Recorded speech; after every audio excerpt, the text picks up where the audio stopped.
다시 인사하겠습니다. 안녕하세요. 네, 자리가 좀 제가 한동에 와서 이렇게 체프를 10여 년 넘게 했는데 가장 이상한 배치입니다. 아직 의자를 바꾸고 있는 상황인가 봐요. 그래서 원래 이런 건 아니고요. 의자가 새롭게 교체될 때까지 약간 이상한 배치가 있을 것 같습니다. 네, 상관없이 저희가 하나님 앞에서 예배를 드렸으면 좋겠습니다.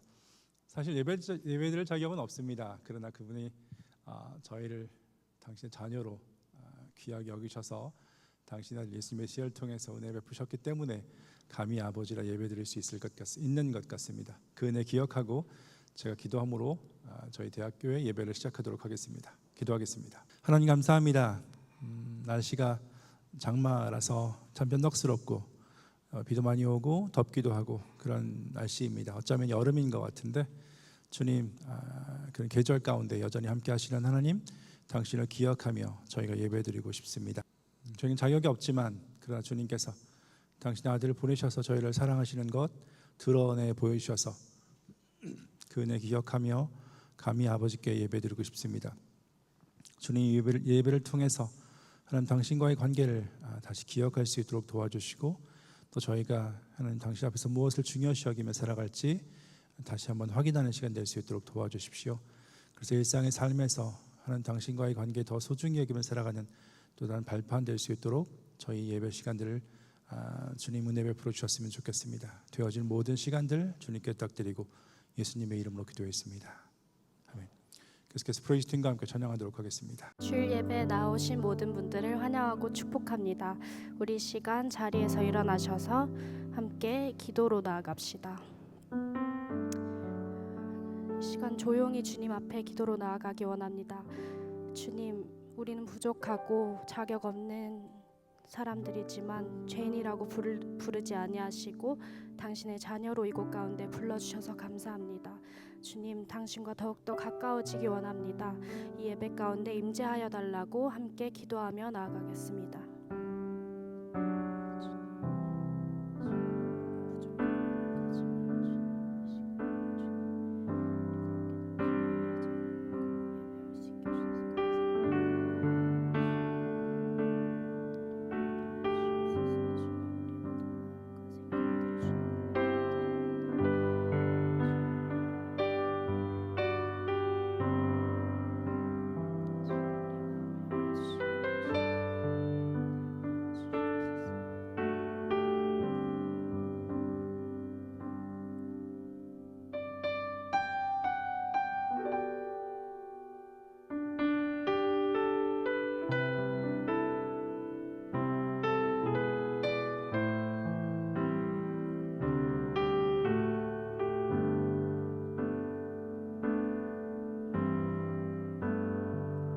하늘의 문을 여소서, 이곳을 주목하소서. 주를 향한 노래가 꺼지지 않으니 하늘을 열고 보소서. 이곳에 임재하소서. 주님을 기다립니다. 기도의 향기가 하늘에 닿으니 주여 임재하여 주소서. 이곳에 오셔서 이곳에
오직 주의 이름만 이곳에 있습니다.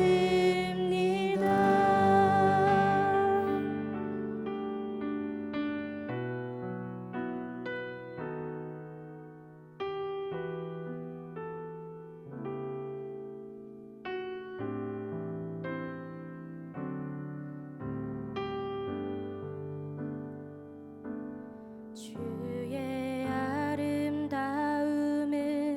말로다 영원할 수 없고 주님의 그 놀라우심은 다 표현할 수가 없네. 누가 그 지혜를 깨닫고 누가 깊은 사랑 증량할까. 보좌에 앉으신 주의 위엄 아름다우신 주님, 내가 주를 경외함으로 주님 앞에 홀로 섭니다. 찬양하며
간절히 주님만을 원합니다.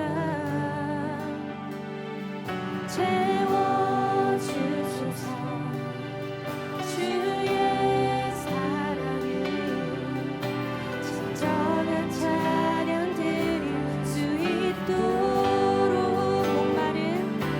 목마른 나의 영혼 주를 부르니 나의 맘 만져 주소서. 주님만을 원합니다. 더 원합니다. 나의 맘 만져 주소서. 목소리 높여서 목마른 나의 영혼 주를 부르니 나의 맘 만져 주소서. 주님만을 원합니다. 더 원합니다. 나의 맘 만져 주소서. 목마른 나의 영혼 주를 부르니 나의 맘 만져 주소서. 주님만을 원합니다. 더 원합니다. 나의 맘 만져 주소서. 내가 주를 경외함으로 주님 앞에 홀로 섭니다. 찬양 받으시 기합당한 거룩하신 주님. 우리 마지막으로 고백합시다. 내가 주를 경외함으로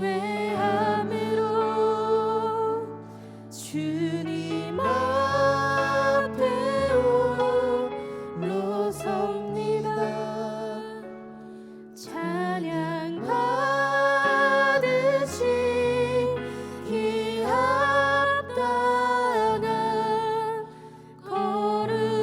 거룩하신 주님.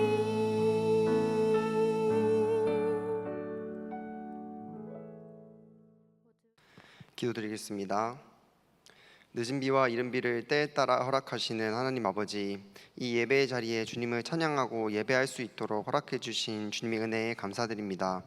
죄인 되어 죽을 수밖에 없던 우리를 구원하시기 위하여 십자가를 참으신 예수님의 은혜를 찬양합니다. 이 자리에 주를 예배하러 나왔으니 주님, 오늘 이 예배 가운데 성령이 함께하여 주셔서 저희가 지은 죄를 고백하고 또 새롭게 되어 주님 앞에 나아가는 시간이 되도록 허락하여 주시옵소서. 주님을 찬양하러 모인 이 주님의 백성들이 소리 높여 주님을 찬양하고 기도드릴 때에 저희의 목소리를 받아주시사 저희가 주를 기뻐할 수 있도록 하여 주시옵소서. 저희가 성령 열매를 맺어 인내함으로 서로에게 더욱 친절을 베풀고 오래 참음으로 서로를 용납하여 주님께서 우리에게 베풀어 주신 것처럼 서로를 사랑할 수 있도록 도와주시옵시고 육신의 소욕을 따르지 않고 절제할 수 있도록 도와주시옵소서. 세계 방방 곳곳에서 선교하시는 선교사님들이 위해 기도합니다. 주님의 이름을 전파하기 위해 떠난 주님의 제자들이 주님께서 주신 새 힘으로 온전히 사명 잘 감당할 수 있도록 도와주시옵시고 그들이 가는 곳에 복음이 전파되도록 하여 주시옵소서. 또한 선교사님들이 하시는 일과 그 가정에 하나님의 축복이 가득하도록 도와주시옵소서. 오늘 말씀을 전하시는 목사님 위해 기도합니다. 오늘 말씀 전해주시는 목사님 가운데 성령 충만할 수 있도록 은혜 베풀어 주시고 말씀 듣는 저희도 더욱 성령 충만하여 하나님의 말씀을 온전히 받을 수 있도록 축복하여 주시기를 구합니다. 저희 가는 길 마치는 때까지 온전히 주님 예배하기 원합니다. 선하신 목자 되시는 주님, 저희 가는 길 다할 때까지 이끌어 주시사 선한 주님의 음성을 구분할 수 있는 지혜를 허락해 주시기를 간구합니다. 안개같이 가려진 우리의 인생길 가운데 주님의 뜻을 따라 바른 길로 나아갈 수 있도록 저희를 인도하여 주시옵소서. 오늘 예배 가운데도 은혜로 함께하여 주실 줄 믿사오며 예수님의 이름으로 기도드렸습니다. 아멘. 네, 7월 둘째 주입니다. 주일 예배 오신 여러분을 주님의 이름으로 다시 한번 환영합니다. 너무 어색한데요. 여기가 좀 있어야 될 것 같은데 없어서 좀 어색합니다. 혹시 이 예배 처음 오신 분 계십니까? 손을 안 드실 것 같은데 잠깐 옆 사람하고 눈인사 좀 해주시겠습니까? 제가 늘 이렇게 요청을 드리는데 예배는 혼자 드리는 것이 아니라서 하나님 백성이 같이 하나님께 예배 드리는 거라 누구누구가 예배 드리는지 잠깐 그냥 눈인사만 해주셨으면 좋겠습니다. 네, 같이 찬양할까요? 저희와 옆 사람과 우리 모두를 위해서 같이 찬양하겠습니다. 당신은 하나님의 언약 안에 있는 축복의 통로, 당신을 통하여서 열방이 주께 예배. 우리 눈으로 한번 하도록 하겠습니다. 우리는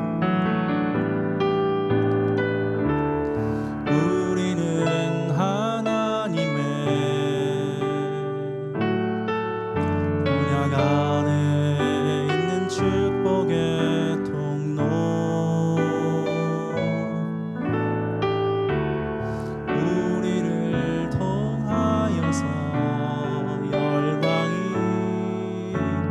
주께 예배하게 되니. 그렇게 해주신 하나님께 감사의 말씀을 드리겠습니다. 네, 특별한 광고는 없는데 두 가지 뒤에 보시면 저희 대학교에 있는 큰 공동체 두 개가 있는데요. 하나는 챔가데이고 또 하나는 프레이즈팀입니다. 이번 방학 때를 맞아서 두 공동체가 아울리치를 계획하고 있습니다.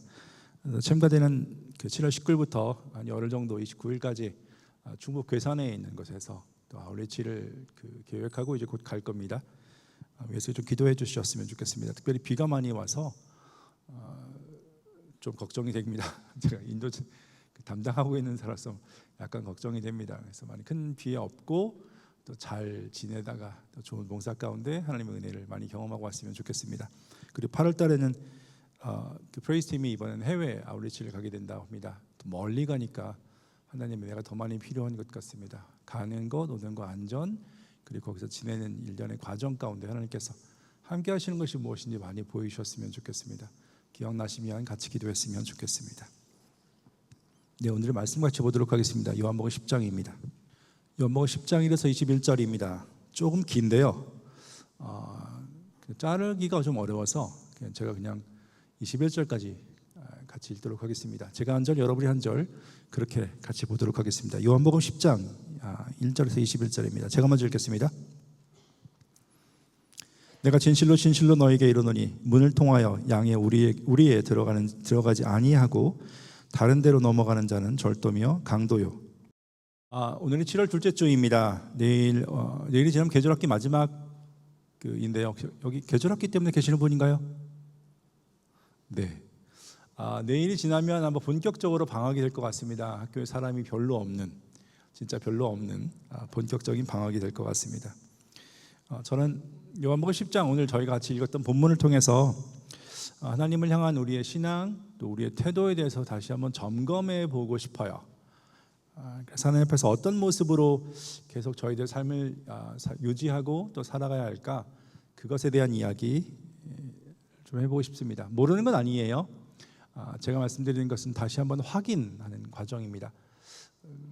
제가 생각하는 목사는요, 기억하게 하는 사람입니다. 새로운 것을 자꾸 전하는 것은 학자들이 하는 것이고요, 목회자는 그것을 가지고 어떤 것이 중요한지를 계속 확인시켜서 하나님 앞에서의 그 삶들을 지속할 수 있도록 도와주는 게 목회자 아닐까 생각하는데, 오늘도 역시 확인시키는 그 작업들을 좀 해보고 싶습니다.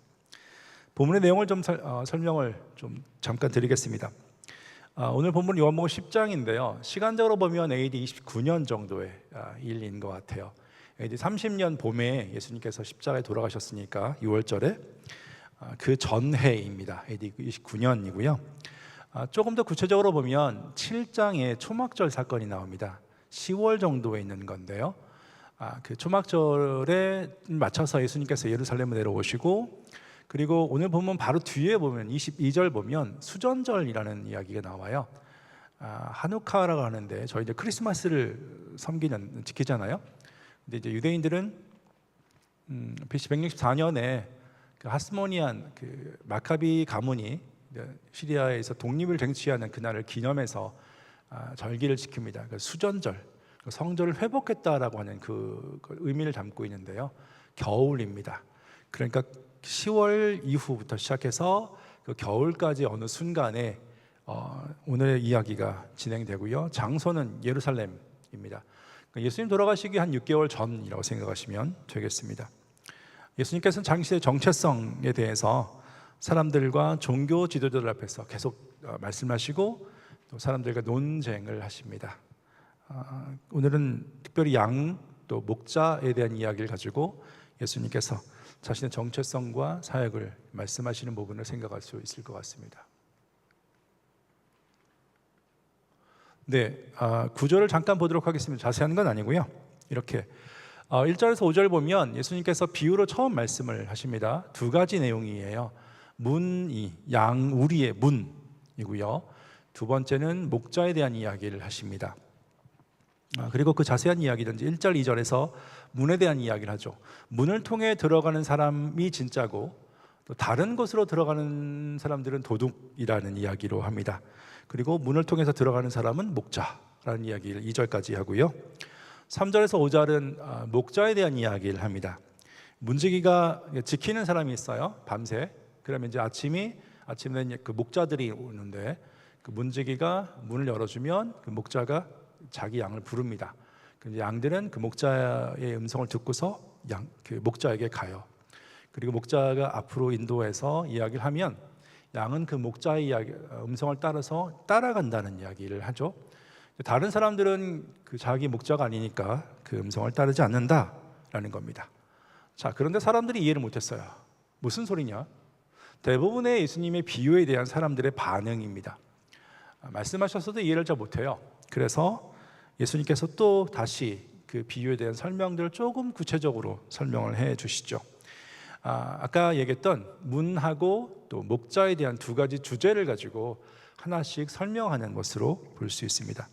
일단 7절에서 10절은 문에 대한 이야기를 말씀하십니다. 나는 양우리의 문이다라는 이야기로 말씀을 하십니다.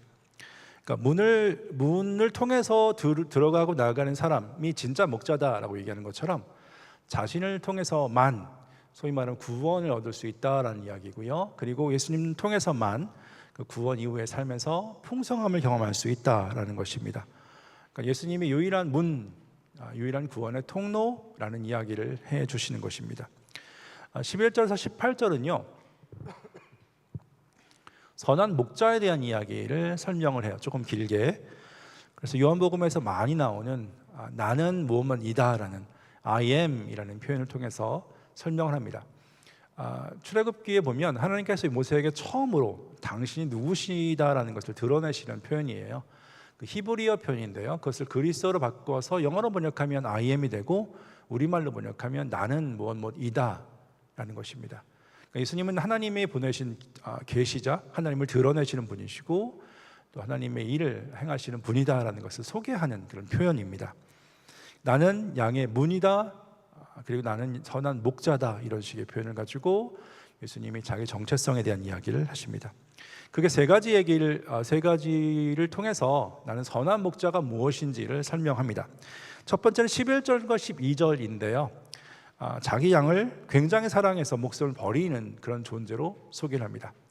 일단 목자가 두 가지가 있죠. 하나는 돈을 주고 고용한 사람이 있고 자기 목자, 진짜 목자가 있는 거예요. 돈을 주고 고용한 사람들은 위험이 오면 양들보다 자기가 더 중요하니까 굳이 양을 위해서 도망을 가는 거죠. 그게 이제 고용된 사람의 특징이라면 예수님은 당신은 다르다는 것입니다. 양을 위해서 목숨을 버린다라는 것이죠. 버리는 건 십자가 사역을 의미하는 것인데요. 이제 6개월 뒤에 있을 그 십자가 사역에 대한 이야기를 하는 겁니다. 십자가는 아시다시피 하나님과의 관계를 끊는 결정적인 문제이잖아요. 하나님을 거절하고 자기를 하나님 위치에 두는 그 죄의 문제를 해결하는 유일한 통로입니다. 예수님의 십자가는 하나님과의 관계를 회복하는 유일한 길. 예수님께서 그렇게 자기를 믿는 사람들에게 구원을 허락해 주겠다라고 말씀을 하십니다. 그리고 14절에서 16절은요, 선한 목자, 양들과 좋은 관계를 맺고 있는 존재로서 자기를 소개합니다. 본문을 보시면 예수님 말씀하십니다. 내가 아버지를 알고 아버지가 나를 아는 것처럼 나는 양을 알고 양들도 나를 안다라는 표현으로 이야기합니다. 요한복음에서 나오는 그 표현들인데요, 코이노니아라는 개념으로 설명하셔도 괜찮습니다.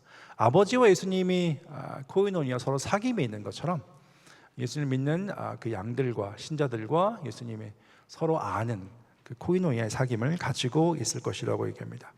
더 나아가서 지금은 아니지만 이 제자들을 통해서 예수님을 알게 되는 그 사람들에게도 예수님은 역시 코이노니아, 사귐의 관계, 그 관계를 얻게 될 것이다 라는 이야기를 해줍니다. 세 번째 선한 목자에 대한 이야기는 예수님의 부활에 대한 거예요. 다시 내가 생명을 얻겠다라는 말씀을 하십니다. 1년 반 전에, 지금 말고 1년 반 전에 예수님께서 처음 6월절에 예루살렘 가셨을 때 요한복음 2장의 이야기입니다.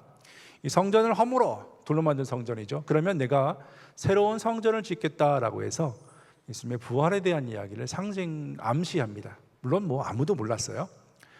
그것 외에 요한복음에서 예수님께서 다시 살겠다라는, 다시 살아나겠다라는 말씀하시는 것이 여기가 처음입니다. 물론 사람들이 이해를 못하겠지만 부활에 대해서 아주 분명하게 말씀을 하시는 부분입니다. 정리하면 예수님께서 이렇게 자신의 정체성과 사역을 소개하십니다. 예수님은 어둠에 속한 자들을 빛으로 인도하는 구원의 문이라는 것입니다. 그리고 십자가와 부활을 통해서 자기 믿는 사람들과 이후 제자들을 통해 믿는 사람들을 하나님과의 관계를 연결시키는 그 존재, 그리고 하나님과의 관계에서 더 풍성함을 경험케 하는 그 선한 목자라고 당신을 소개하고 있어요. 이게 이제 본문의 내용인데요, 이 내용을 조금 더 이해하기 위해서 두 가지 질문을 좀 해야 될 것 같습니다. 제가 많이 하는 질문들입니다. 첫 번째는 이겁니다. 왜 갑자기 이런 이야기를 하셨을까라는 질문입니다. 왜? 사실 이제 밑도 끝도 없이 툭 튀어나오는 모습이에요. 요한복음에서 보면 양하고 또 목자의 얘기는 처음이에요. 한 번도 얘기한 적이 없습니다. 갑자기 툭 왜 예루살렘 사람들에게, 유대인들에게, 또 종교 지도자들에게 양과 목자라는 이야기를 툭 던지시고 비유로 말씀하셨을까라는 질문이 제 첫 번째 질문이고요. 두 번째 질문은 이겁니다. 도대체 양과 목자라는 그 개념이 어디에서 나왔을까라는 거예요. 물론 팔레스틴에서는요, 양과 목자 흔한 직업이잖아요. 목자. 그리고 양치는 것은 또 흔한 일이니까 당연하다라고 생각하겠지만, 왜 목자라는 것을 통해서 당신의 정체성을 이야기하고 당신이 하실 사역을 왜 목자를 통해서, 그리고 당신과 관계된 사람들 왜 양에 대한 이야기로 말씀하셨을까라는 거죠. 왜 예수님은 자신의 사역과 정체성을 양, 목자, 이 목양의 관계로 설명하셨을까라는 것입니다. 사실 이 두 질문은요, 서로 연결되어 있어요. 먼저 두 번째 것을 보고 싶고, 그 다음에 두 번째 것 관련해서 첫 번째 것 생각해 보고 저희 오늘 본문의 얘기를 조금 정리하도록 하겠습니다. 두 번째 얘기, 어디서 이런 개념이 나왔을까? 이건 이제 구약을 가야 될 것 같습니다. 에스겔 34장인데요. 다 읽진 않아요. 34장은 일단 남유다가 멸망하기 직전이에요. 멸망하기 직전에 하나님께서 에스겔이라는 사람을 통해서 예루살렘에 있는 그 관원들에게 학대받고 있는 하나님 백성에 대한 이야기를 담고 있어요. 그들에게 경고하고 또 심판하는 그런 얘기인데요. 예를 들어서 저기 이거 1절 6절 보면 기본적으로 목자에 대한 하나님의 경고에 대한 이야기 나옵니다. 목자 이놈들 하면서 얘기하는 거죠.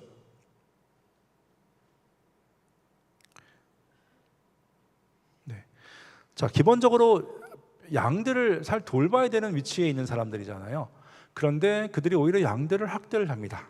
보면 자기만 먹는다는 얘기를 해요. 3절 보면 살찐 양을 잡아서 그 기름을 먹고 털을 입는데 양떼는 먹이지 않아요. 그러니까 연약한 자를 강하게 하지 않고 병든 자 고치지 않고 상한 자 싸매주지 않고 쫓기는 자 돌아오게 하지 않고 잃어버린 자를 찾지도 않는, 다만 포악함으로 그들을 다스리고 있는 그 모습. 그래서 목자가 없으니까 양들이 정말 흩어져서 굉장히 들짐승이 밥이 되고, 또 6절 보시면 다 흩어져서 굉장히 고통당하는 그 모습. 하나님께서 요즘 말로 말하면 빡쳤어요. 굉장히 화를 내시고, 또 그래서 내가 너희를 심판하신다라고 말씀하실 수밖에 없는 그 상황들에 대한 이야기입니다. 자, 그래서 이런 상황에서 하나님께서 너무너무 화를 내시고 또 그 고통당하는 양들, 당신의 백성들에서 긍휼한 마음을 가지고 계세요. 그래서 보시면 10절에 보시면 이렇게 표현합니다. 내가 그 목자 놈들 그거 대적하고 이제 내가 내 양들을 내가 찾을게 라는 표현으로 이야기합니다. 그래서 내가 찾아서 그들을 회복하고 그들을 평안함 가운데 두게 할게 라고 말씀을 하십니다. 내가 내 양을 찾는, 이게 누가복음 15장에 나오는 잃어버린 양을 찾는 비유의 그 모태가 되는 이야기입니다. 하나님께서 그 망가진, 그 고통당하는 사람들에게 당신의 백성을 친히 찾겠다가 말씀하시고 15절에서는 목자가 되겠다라는 말씀을 하십니다. 내가 너희 목자들 일 똑바로 안 하니까 내가 진짜 목자가 돼서 그 잃어버린 양들, 그 고통당하는 양들을 내가 돌보겠다라고 말씀을 하십니다. 하나님께서 목자가 되게 하시겠다, 되겠다라고 말씀하시죠. 더 나아가서 23절과 24절에 보면 하나님께서 목자를 보내시겠다라고 얘기를 해요. 보면 내가 한 목자를 세우겠다라고 얘기합니다. 그 목자는 다윗이에요. 실제로 다윗을 세운다는 것은 아니고요, 다윗의 후손으로 오는 메시아, 기름 부음 받은 왕을 세우겠다라는 이야기입니다. 그래서 나는 그들에게 하나님이 되고 그들은 하나님 백성이 되는, 그리고 그 목자는 그 백성들 중에서 왕이 되게 하겠다라는 것입니다. 그래서 어떻게 25절 보면 평화의 조약, 새로운 언약 관계를 맺고 하나님과 새로운 관계 가운데 그들에게 진짜 구원의 삶을 펼쳐가겠다라는 약속입니다. 정리하면 이런 거죠. 예수님께서 목자와 양을 통해서 이렇게 당신의 사역과 정체성을 말씀하신 것은 오래전에 구약에서 에스겔을 통해서 말씀하셨던 하나님의 약속의 성취라는 것입니다. 그 불쌍하고 하나님의 은혜가 필요하고 또 도움이 필요하고 구원이 필요한 그 사람들, 그러나 실제 목자들은 돕지 않는 그 상황 가운데 하나님께서 친히 간섭하시겠다 말씀하십니다. 내가 가겠다, 목자로.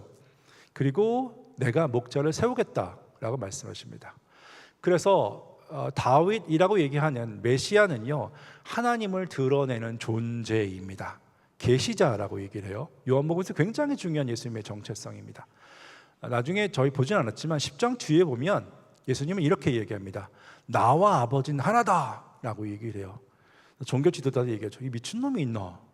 감히 지가 하나님이래 하고 돌을 던져서 죽이려고 하는 상황이 있어요. 존재론적으로 하나님과 나는 같다라는 게 아니에요. 나는 하나님이 보내신 목자이기 때문에 내가 하는 말은 하나님이 하는 말씀이고, 내가 하는 그 말씀은 내가 하는 행동은 하나님이 하시는 행동이고, 내가 하는 그 가르침은 하나님께서 하시는 가르침입니다. 나를 보고 싶어? 아니, 하나님 보고 싶어? 나를 봐 라고 하시는 그런 가르침입니다. 그래서 예수님 하나님 보내신 메시아이고 하나님의 이 일을 성취하시는 그 존재라는 이야기를 하는 것입니다.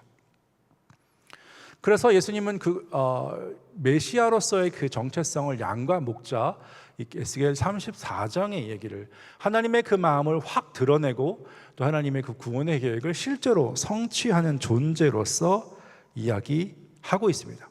근데 사실은요, 그 요한복음의 실제 상황이 에스겔 34장과 되게 비슷해요. 저희 찾지는 않겠지만 7장에 보면 초막절이 나옵니다. 아까 얘기했지만 한 10월 정도에 있는 절기인데요. 초막절부터 시작해서 지금 9장, 10장까지 본다면 그 당시 종교 지도자들은 이스라엘 민족 백성들에게 상당히 고압적이고 거만하게 대하는 모습을 보여줘요. 누구든지 예수가 메시아다고 인정하는 사람은 회당에서 쫓아내는 그런 이야기를 하고요. 특별히 9장에 보면 오늘 본문 전입니다. 9장에 보면 선천적인 시각장애인을 고친 사건이 있어요. 그런데 종교 지도자들은 그 사람을 무시하고 그리고 고압적으로 압박하고 겁박하고 심지어 쫓아내는 일이 있어요. 그러니까 사회적인 그 소외계층에 대해서 굉장히 잔인하게 하는 그 당시 종교 지도자들의 모습이 있어요. 마치 에스겔 34장의 모습과 굉장히 유사합니다. 자, 자기들만 살찐 것을 먹지만 백성들은 돌보지 않는 그 모습. 자, 그 모습에 대해서 예수께서 내가 온 것은, 목자로 온 것은 하나님의 그 구원의 계획, 또 사람을 사랑하는 그 일을 성취하기 위해서 왔다라는 것입니다. 자, 이것이 예수님의 비유의 이야기입니다. 그 안에는 정말 오래전에 약속했던 하나님의 구원의 계획과 또 사람을 향한 모습과 또 예수 메시아를 통해서 하시고자 했던 그 일들이 예수님을 통해서 이제 실제로 이루어지고 또 전개된다는 이야기를 담고 있어요. 이게 예수님의 가르침입니다. 2000년 전의 가르침인데요. 어쩌면 저희와도 되게 유사한 모습이 있을 것 같아요. 하나님이 죄로 망가진 세상에서 고통당하는 그 사람들을 긍휼히 여기는 것은 여전히 지금도 진행되고 있습니다. 왜냐하면 죄로 망가진 세상이 여전히 존재하고 있기 때문에 그렇습니다. 망가진 죄의 시스템이 있고요. 그 시스템 속에서 개개인이 마치 창조주가 돼서 내가 중심이 되어 살고 있는 그 모습들을 공유하고 있기 때문에 그렇습니다. 그리고 망가진 세상 가운데 이런저런 쉽지 않음을 경험하는 불쌍히 여김을 받아야 되고 구원을 받아야 되는 우리의 모습이 똑같이 있는 것 같아요. 그래서 이런 상황에서 예수님을 통한 하나님의 구원과 또 하나님의 사랑 지금도 필요하지 않을까 이런 생각합니다. 그 여전히 예수님을 통해서 하나님의 그 일이 진행되고 있는 것, 그건 감사하고 감사한 은혜입니다. 자, 그런데 지금부터 제가 본격적으로 말씀을 드리고 싶은 것이 있습니다. 본문에는 또 다른 이상한 것이 하나 더 있어요. 이겁니다. 예수님의 그 비유에 대해서 부정적인 반응을 하고 있는 사람들의 모습이 있다라는 것입니다. 자, 19절에서 21절 보면 예수님에 대한 반응이 둘로 나뉘어져요. 하나는 선지자 아니야? 라고 하는 사람들이 있고요.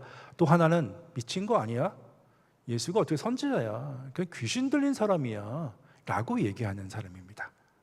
귀신 들린 마치 귀신은 무당은 이런 거죠. 센 귀신이 약한 귀신을 쫓아내는 것처럼 예수님의 일들을 그렇게 이해하는 것입니다. 예수는 귀신 들린, 그래서 여러 귀신을 쫓아내거나 일들을 하니까 귀신의 왕, 사탄 들린 놈이야 라고 이야기를 하고 있는 모습이 있어요.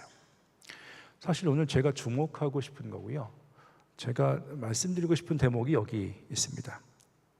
왜 사람들은 예수님에 대한, 예수님을 통해서 말씀하시는 그 하나님의 구원과 또 예수님을 통해서 말씀하시는 하나님의 사랑과 은혜에 대해서 반응하지 않을까라는 것입니다. 아니, 이건 좀 이상해요. 왜 사람들은 그렇게 할까? 근데 이건 단순히 불신자의 상황이 아니에요. 전 불신자의 상황을 말씀드리고 싶은 것이 아닙니다. 신자라고 하는 사람들의 상황에 대한 것을 집중하고 싶어요. 보십시오. 오늘 본문에 나온 사람들은 유대인입니다. 유대인. 하나님과 언약 관계를 갖고 있어요. 물론 새 언약이 아닙니다. 그러나 하나님과 언약 관계를 갖고 있고요, 하나님을 믿고 있고요, 하나님을 섬기고 있고 나름, 그리고 율법을 가지고 있어서 하나님의 뜻을 알고 있다고 하는 사람들입니다. 구약 성경을 알고 있는 사람이고요, 그리고 아까 얘기했던 에스겔 34장에 나오는 하나님의 약속을 알고 실제로 기대하고 있었던 사람들입니다. 하나님의 그 사랑과 그 은혜, 그 구원을 줄 메시아를 기대하고 있었던 사람들이라는 겁니다. 비록 메시아를 통해서 새로운 언약의 성취, 에스겔 34장의 그 약속의 성취를 경험하고 있지는 않지만 그것을 알고 있고 나름 하나님을 믿고 하나님을 기대하고 있는 사람들입니다. 그 안에는 종교 지도자들도 있어요. 성경에 대해서 정말 빠삭하게 알고 실제로 예배라는 걸 통해서 하나님을 섬기고 있는 사람들이 있다라는 것입니다.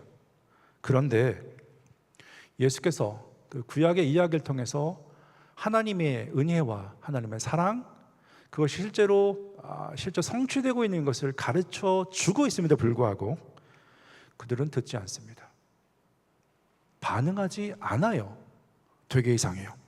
더 나아가서 아까 얘기했지만 오늘 본문 앞에 어떤 일이 있었냐면 요한복음 9장입니다. 선천적인 시각장애인, 적어도 40살, 40살 정도 되는 선천적인 시각장애인을 고친 사건이 있어요. 말도 안 되는 일이잖아요. 그거 지금 뉴스엔 지금 21세기에 그런 일이 있어도 놀라운 사건입니다. 말이 안 되니까. 그런데 그런 일들이 있고요. 실제로 그것을 경험한 사람이 옆에 있어요. 그럼 믿어야 되는 거 아닙니까? 보십시오. 예수님의 기적이 있어요. 기적이 있고 그 기적을 경험한 사람이 옆에 있어요. 그리고 예수님께서 그 기적의 이야기를 설명해 줍니다. 양, 목자를 통해서 에스겔 34장에 나오는 하나님의 당신들이 기대하고 있는 하나님의 그 사랑과 그 긍휼과 그 은혜가 지금 나를 통해서 드러나고 있습니다 라고 선포하고 있어요. 그럼 믿어야 되는 거 아닙니까? 아니, 하나님 믿고 있다며, 하나님 기대하고 있다며, 에스겔 34장에 나오는 그 약속, 그 구원, 그 은혜를 기대하고 있어요. 그러면 믿어야 되는 거 아닙니까? 예수님의 말은 못 믿겠더라도 예수께서 하셨던 그 일들을 통해서 진짜 아니야? 라고 받아야 되는 거 아닙니까? 그런데 그들은 믿지 않아요. 믿지 않습니다. 이게 하나님을 전혀 모르는 사람의 얘기가 아니라는 거예요. 하나님을 알고 있고 섬기고 있다고 하는 사람들의 반응이기 때문에 제가 집중하고 싶습니다. 어쩌면 저희들과 되게 유사할 수 있기 때문에 그렇습니다. 그럼 질문할 수밖에 없습니다. 그들은 왜 그렇지?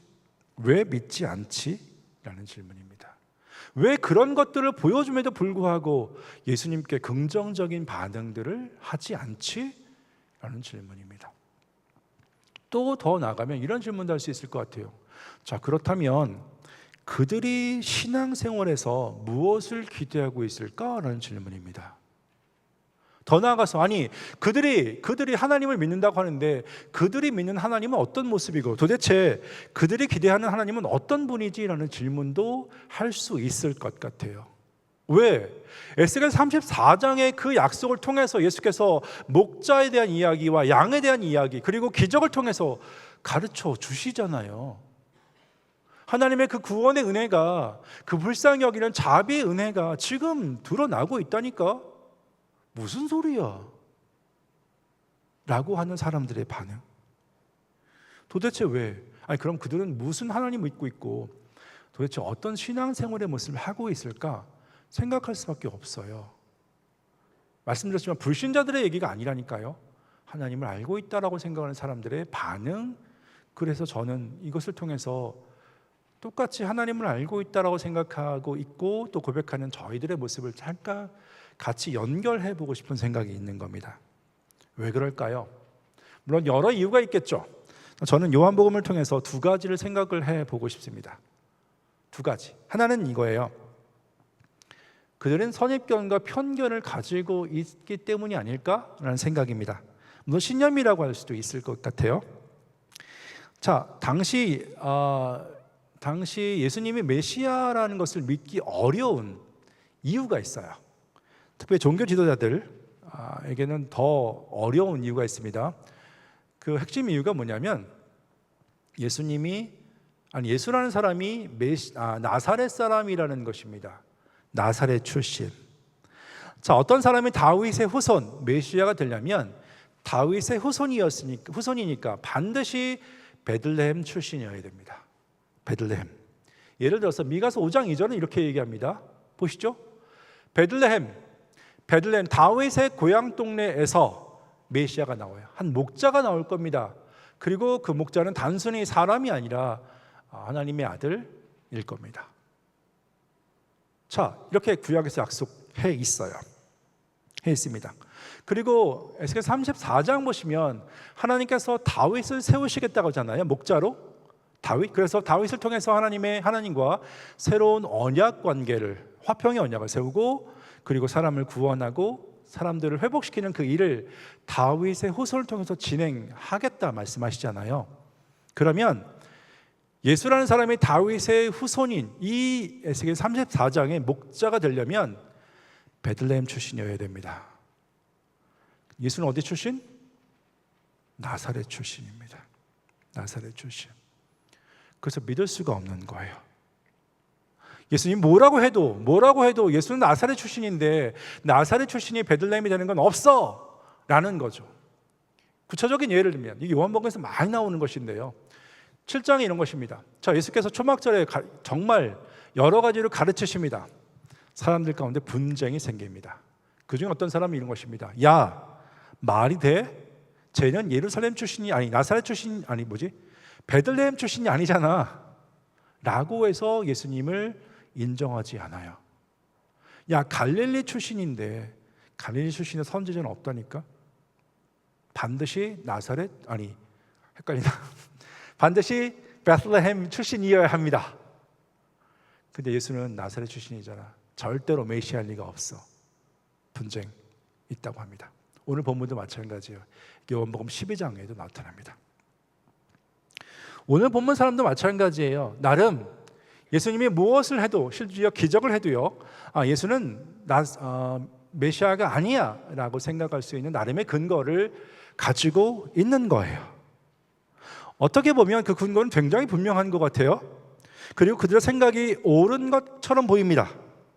예수님을 거절하고 하나님의 일을 거절할 수 있는 나름의 분명한 당위성을 가지고 있는 것 같아요. 자, 그런데 진짜 그럴까?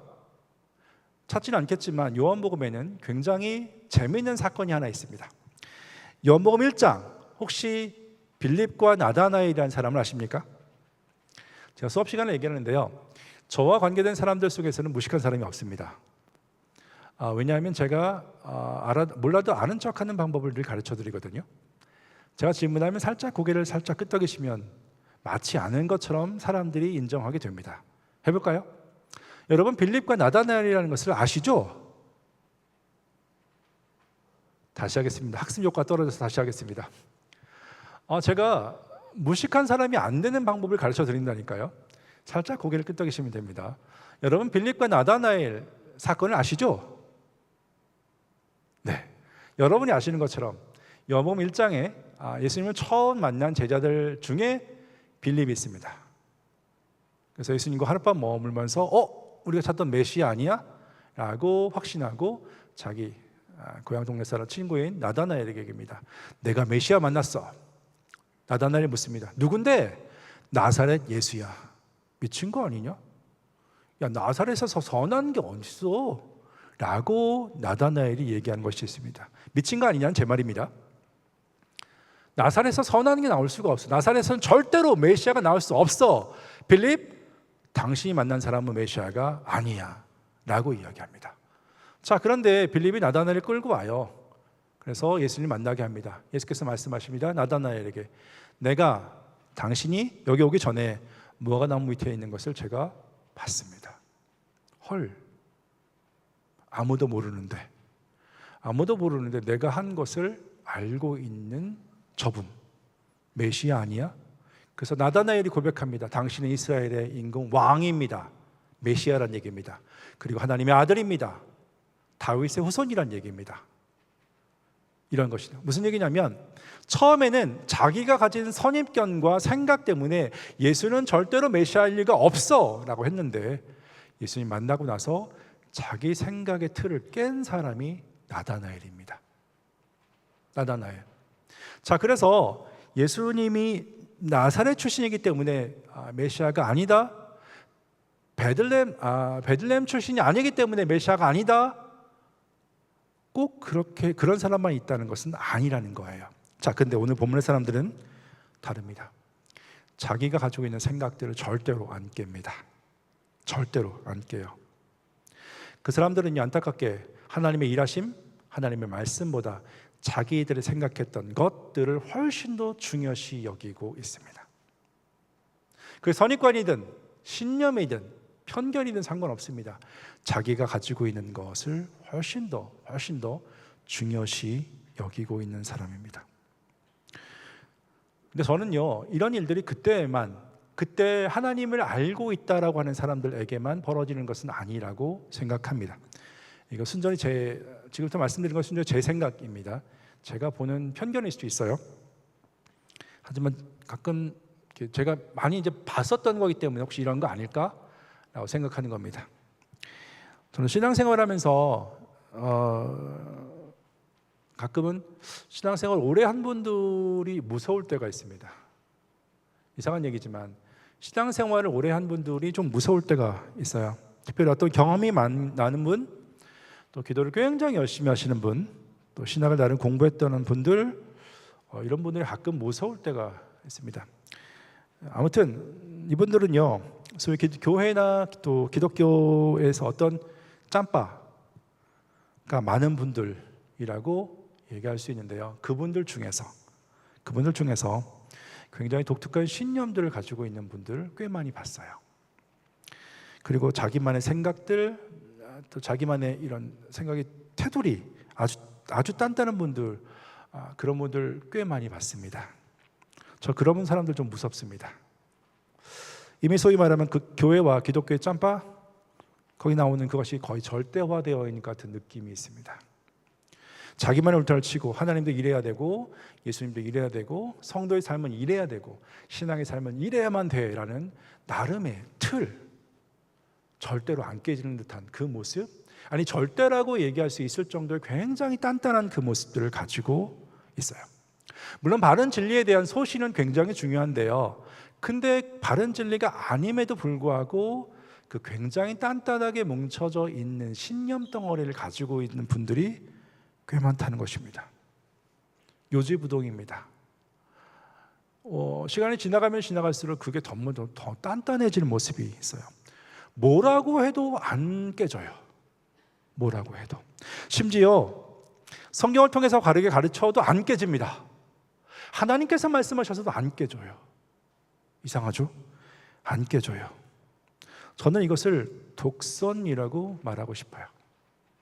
하나님을 믿는다고 하는데 독선의 모습이 만들어지는 경우가 있을 수 있다라는 것입니다. 마치 오늘의 본문에 나오는 유대인처럼 자기가 생각하는 것이 다 맞아. 반드시 옳아. 꼭 그래야 돼. 예수, 당신 틀렸어. 당신이 하나님 말씀을 구약 성경을 위해서 얘기하는 그거 틀렸어. 기적, 그래서 당신은 무당이야 라고 생각하는, 늘 자기와 합리화하고 자기가 믿는 것과 자기가 생각하는 편견과 신념의 그 단단한 그 돌덩어리를 가지고 있는 그 분들 진짜 무섭습니다.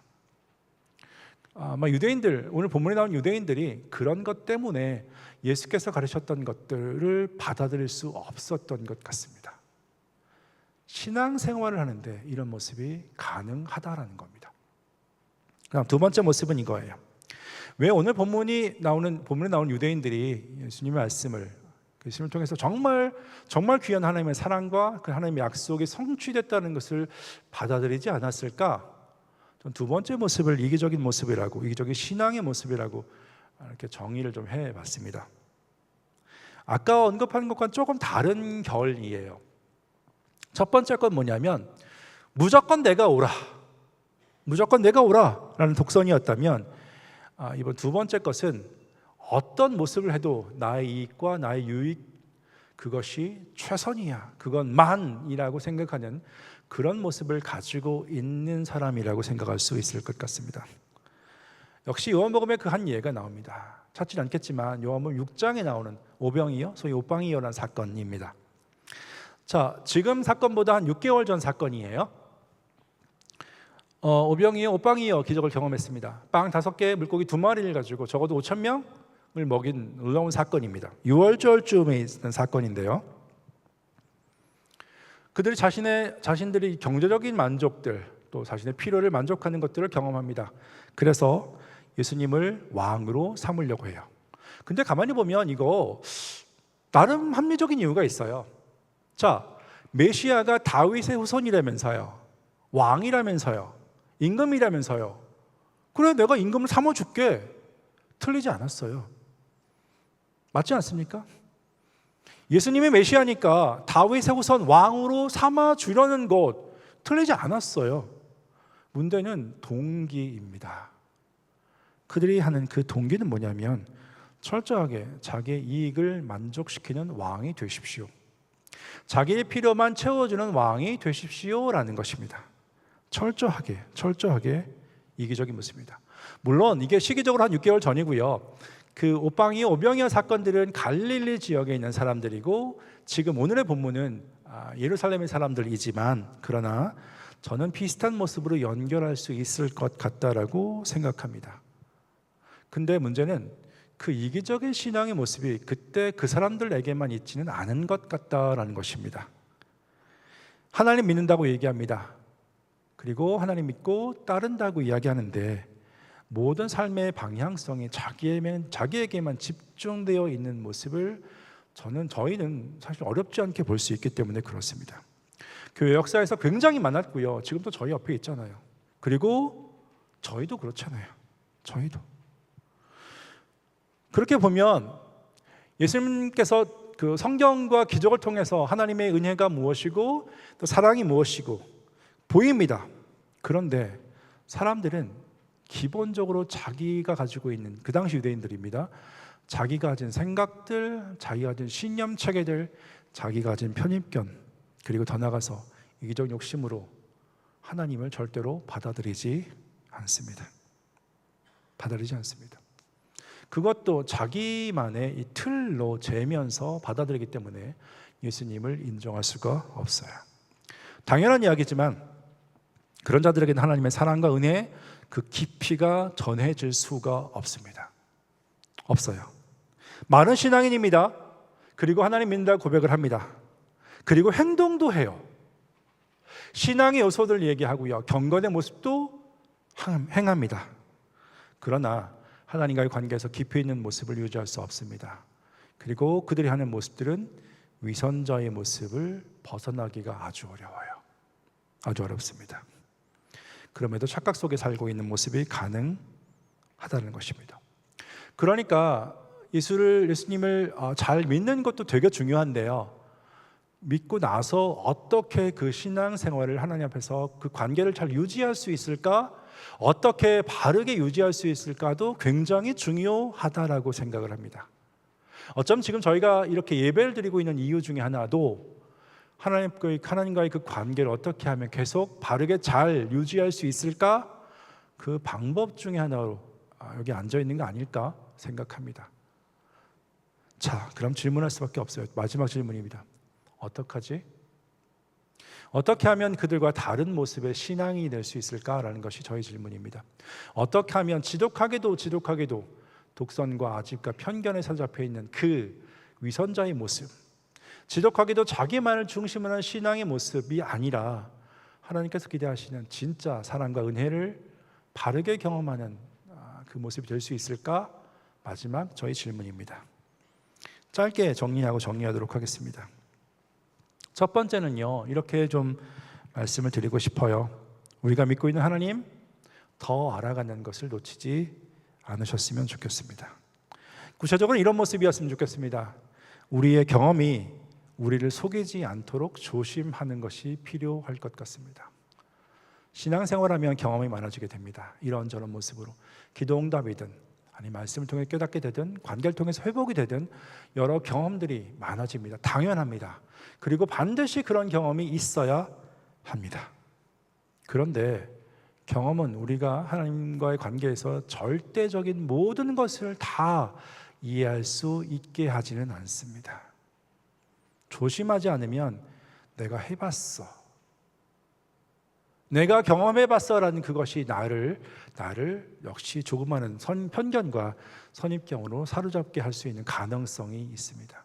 그래서 경험이 많은 것, 하나님과의 관계 경험이 많은 것 감사한데요, 조심하지 않으면 그것이 또 다른 위선의 돌덩어리로 저희 가운데 있을 수 있다는 것을 기억하셨으면 좋겠습니다. 또 이것도 있습니다. 우리 열심히 우리를 속이지 않도록 조심하셨으면 좋겠습니다. 신앙생활에서 열심은 중요합니다. 그런데 열심 자체가 중요한 것은 아닙니다. 어떤 것을 지향하는 열심이냐, 바른 열심이 중요하고요. 더 나아가서 우리 열심이 우리를 세워가는, 또 교만의 모습을 세워가는 또 다른 발판이 될 수 있는 가능성이 있어요. 안타까운 얘기입니다. 이런 거죠. 죄송합니다. 라떼 얘기를 좀 하도록 하겠습니다. 90년대 한국교회가 정점을 찍었잖아요. 그 정점을 찍고 한 세대 만에 지금은 다 위기라고 얘기합니다.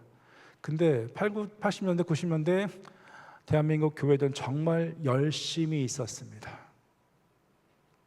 새벽기도 열심히 했고요. 제자훈련 열심히 했고요. 전도 열심히 했고 예배 열심히 드렸습니다. 그 열심이 지금 어떻게 되었을까요? 그래서 어떤 사람들은 이렇게 얘기합니다. 우리가 다시 그 열심을 회복하자. 열심을 회복하면 어떻게 될까요? 또 다른 세대, 한 세대 만에 다시 이상한 모습이 될 수 있는 가능성이 있습니다. 열심이 중요하지만 열심 자체가 중요하지 않다라는 것을 인식하는 것은 더 중요하다 생각이 됩니다. 열심히 우리를 속이지 않도록 조심하는 것이 필요할 것 같습니다. 열심 자체보다 무엇을 향한 열심이고 열심 다음에 우리 삶이 어떤 모습이 되어질까, 그거 반드시 확인하고 조심해야 됩니다. 또 있어요. 더 나아가서 주님께서 주셨던 은혜가 우리가 교만의 그 발판이 되지 않도록 정말 조심해야 됩니다. 은혜를 받으면 감사합니다. 시간이 지나가면 그것이 자기를 드러내는 또 다른 발판이 될 수 있는, 교만의 발판이 될 수 있는 가능성이 있습니다. 그 역사가 증거하고요, 지금 저희들의 모습이 증거합니다. 그래서 하나님의 은혜를 많이 받은 사람이 이상한 괴물이 될 수 있는 가능성 많이 볼 수 있어요. 그러니까 제가 드리고 싶은 말씀이 이것입니다. 그분의 신실함과 은혜, 정말 겸손함과 연결되었으면 참 좋겠습니다. 우리의 경험이, 우리 열심이 그분의 은혜가 더 겸손함으로 그분과의 관계에 집중하는 것으로 연결되었으면 참 좋겠습니다. 그래서 저는 열심이라는 표현보다 조심이라는 표현을 훨씬 좋아합니다. 정말 조심하며 살았으면 좋겠습니다. 오늘 본문의 유대인도 나름 하나님을 섬긴다고 하는 사람이라는 것을 기억하시며 사셨으면 좋겠습니다. 두 번째는 이겁니다. 우리가 살아가는 삶의 방향성, 계속 점검하며 조심하며 살았으면 좋겠습니다. 역시 나는 괜찮아라고 얘기하면 큰일 납니다. 나는 괜찮지 않을 거야, 어떡하지? 라고 생각하는 것이 더 맞을지 모르겠습니다. 저희는요, 저와 여러분 생각하시면 됩니다. 가만히 놔두면 우리에게만 집중되는, 모든 것이 우리에게만 집중하는 지독하게도 이기적인 존재들입니다. 가만히 놔두면 됩니다. 근데 세상은 우리 옆에서 그 이기적인 소리를 계속해서 부추기는 것들을 우리 옆에서 얘기합니다.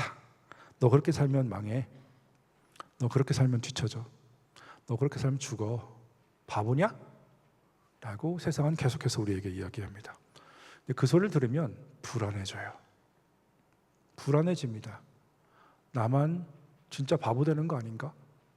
나만 이렇게 이상하게 사는 거 아닐까라는 그 불안에 더더욱 우리를 향한 이기심에 집중할 수 있게 하는 그 일이 가능하게 됩니다. 물론 예수님 믿습니다. 하나님 믿습니다. 그럼에도 불구하고 우리에게만 집중하는 것이 가능하다라는 것입니다. 그거 인식하며 살았으면 좋겠습니다. 우리가 원래 그런 존재라는 것을.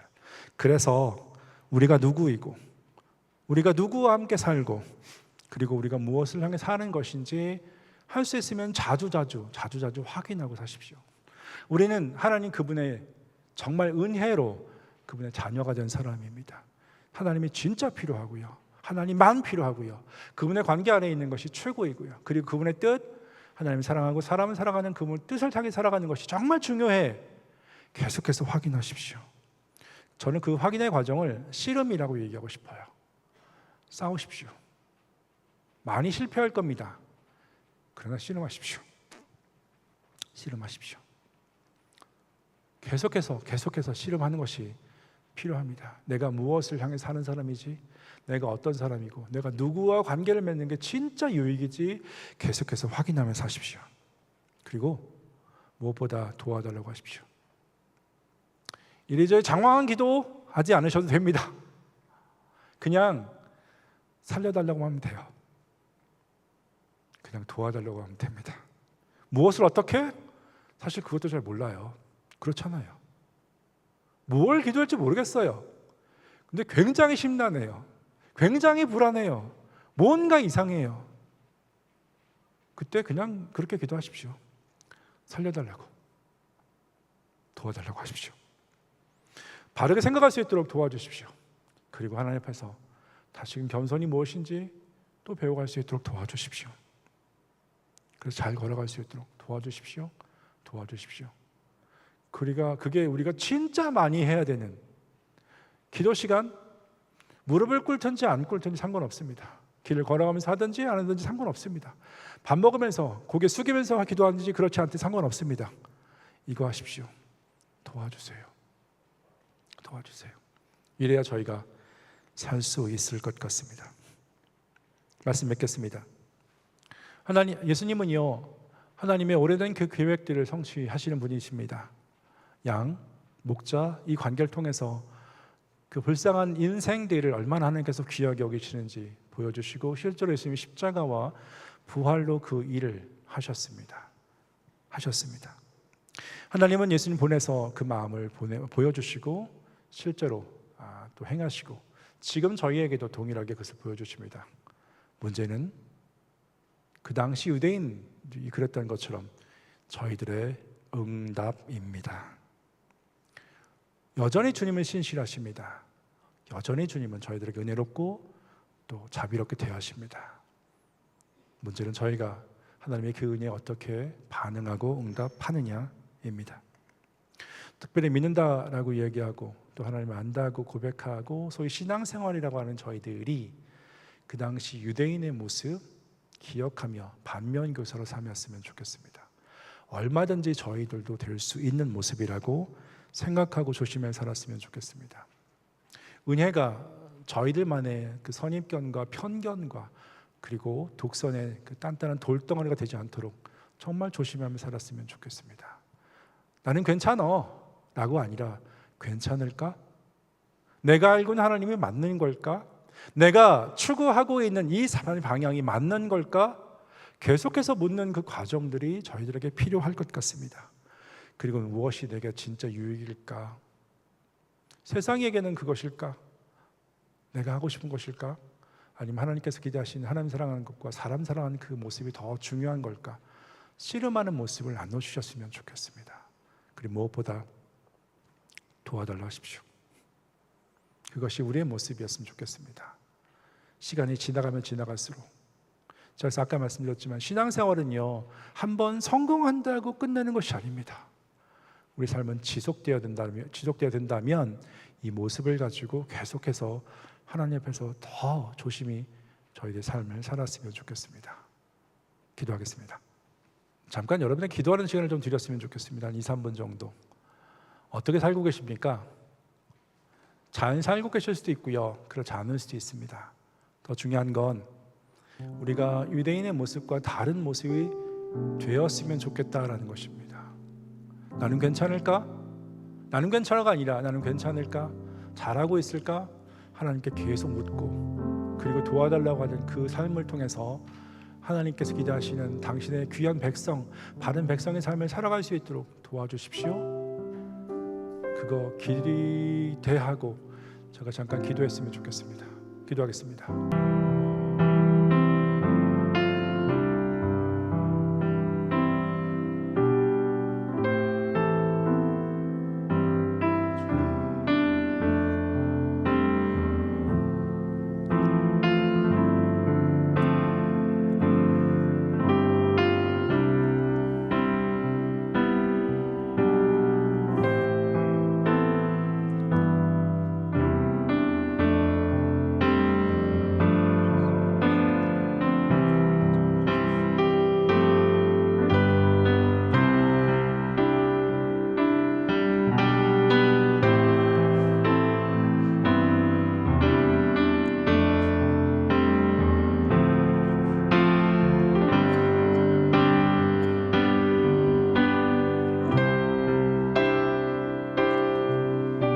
주님,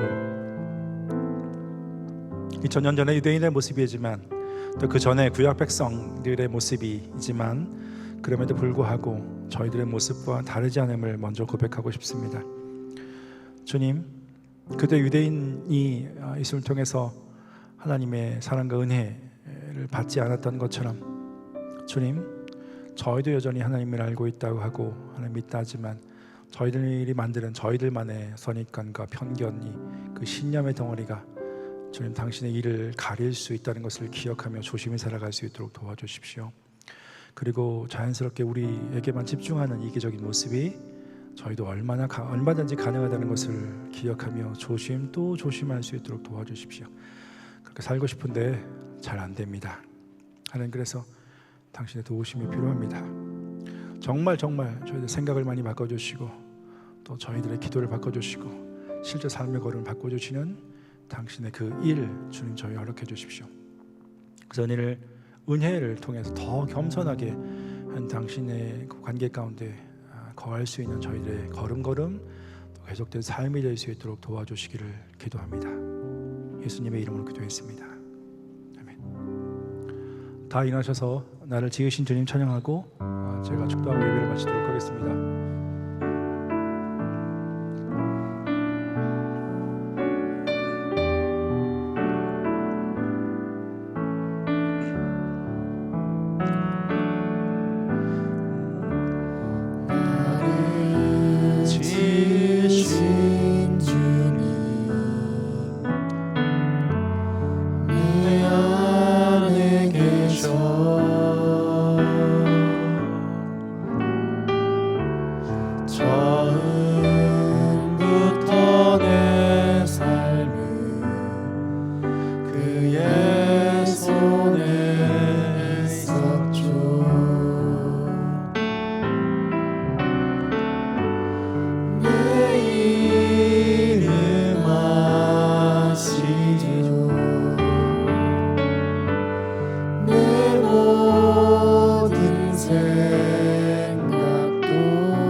주님, 저희들의 연약함들을 알고 계시는 것에 감사합니다. 저희가 그렇게 강하지 않다는 것을, 저희가 그렇게 힘있지 않다는 것을 이미 알고 계셔서 감사합니다.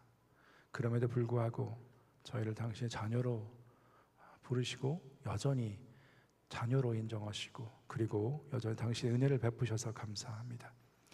주님, 그거 기억하며 저희가 또 겸손하게 조심해서 당신과의 관계를 살아가고 싶습니다. 자신 있게 살 수 있는 것은 없습니다. 주님, 그러나 주님의 은혜 때문에 계속해서 저희 걸음이 당신 앞에 사라져갈 수 있도록 도와주시기를 기도합니다. 저에게 허락하신 것들에 감사해서 이런 작은 예배를 드렸습니다. 주님, 단순히 물질을 넘어서 저희들의 삶이 당신 것이라는 것을 인정하며 살아가는 저희들의 삶, 저희들의 관계들 될 수 있도록 도우시기를 기도합니다.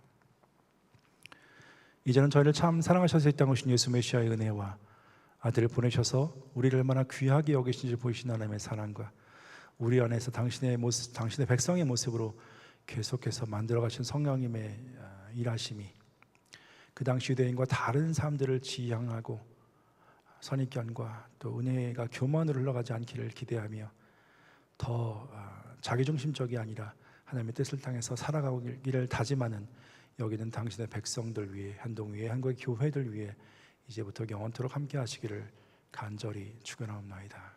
아멘.